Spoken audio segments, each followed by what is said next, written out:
My God, did Zionist FIFA, did they do Team Iran dirty in that World Cup? Did they do them dirty?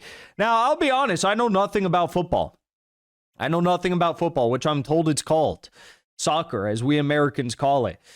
I know nothing about football, but like, okay, the whole thing with Iran is like all of the goals that would have put them in the lead in each of their 3 games were like a millimeter of a millimeter, like a fraction of a hair on your leg offsides. And I just don't understand that. Soccer to me is one of the actual dumbest sports on the planet. Reason being, you know, you have all these like fake injuries and you could not even touch someone. Like you could be running by someone and be 6 inches away from them, and then they flail and fall. And yes, there's flailing in other sports. People try to draw fouls, try to draw penalties in basketball, football, whatever. But like, there is not a single sport on the face of the earth that has actual weaker men than soccer does. Now, that being said, Team Iran does not fit that mold. Team Iran, real deal. And furthest thing from weak men. And it's like, I just don't understand. So let me get this straight. In FIFA, you can host the FIFA World Cup if you like bomb a country relentlessly, bomb their school children, commit genocide. You can host the FIFA World Cup. You can host the FIFA World Cup on the same day that you're bombing a country who is playing. On that same day, you're bombing their country. You can host that team in your own country and host the FIFA World Cup. And you can have all the distributor rights. You can make all the money off of this stuff. You're hosting the World Cup, but you're committing acts of terror to countries that are qualifying, and you're not allowing their team to stay in the United States, making them stay in Tijuana, only allowing them to enter into the United States 24 hours before their matches. As soon as their match is over, they have to leave. The VAR room is literally probably Benjamin Netanyahu, Jeffrey Epstein, the ghost of Jeffrey Epstein, and like Smotrich. That's who's running this VAR room, as far as I'm concerned. The referees, all on the Epstein list, each and every one of them. And so you can do all of that, and you can host the FIFA World Cup. But then, like, if like your left toenail is on the offsides line and the VAR camera zooms in and your left toenail is sticking out above the offsides line, it's like that goal doesn't count. Most insane organization on the face of the planet is FIFA. It's such a joke. It's pathetic. It's a Zionist organization. They clearly conspired to get rid of Iran because it did not go with their agenda. You guys know that Israel is still in FIFA? Guess who's not allowed in FIFA? Russia. Russia.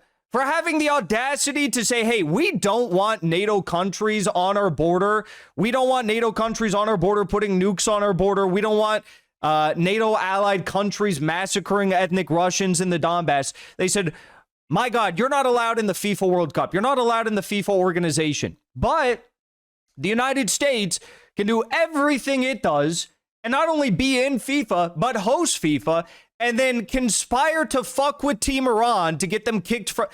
The whole thing is insane. And then what? You're going to tell me that Algeria game, the last game, like Iran had a 92% chance of advancing. Even though they tied, they had draws in all of their matches, they had a 92% chance, according to the betting markets, of advancing, despite all of that. And then somehow, miraculously, through whatever sort of, a Zionist black magic that they implemented ahead of those matches on that last day of the group rounds, you had like there was 3 games, and only one of the 3 games had to go Iran's way for them to advance. That's why they had a 92% chance of advancing.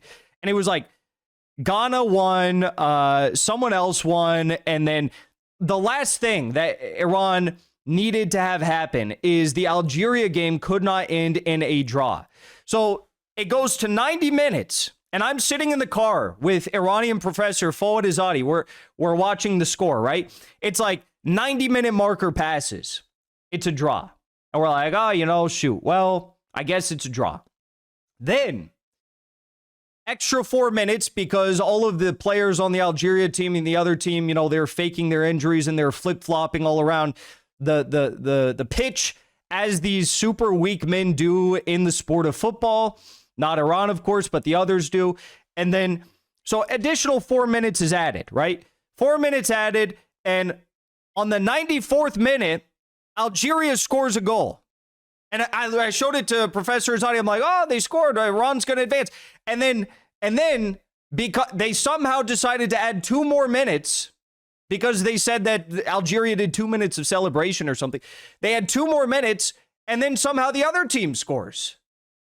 Does that not just reek of fixing? To me, it does. To me, it does. I don't know. This is why I don't get entertained with soccer, because not only is it a sport where they all fake their injuries, but literally everything except for in China is fixed. You want to know why China didn't qualify for FIFA? Because they literally are so serious about anti-corruption measures, not just in government, not just in banking, not just in even local politics. They're so invested in anti-corruption that they've gone after their star football players for being involved in fixing, which every other nation on the face of the planet probably all do. Football is notorious for having fixed matches, bribes, this, that, and the third. China's just the only country that enforces it, actually.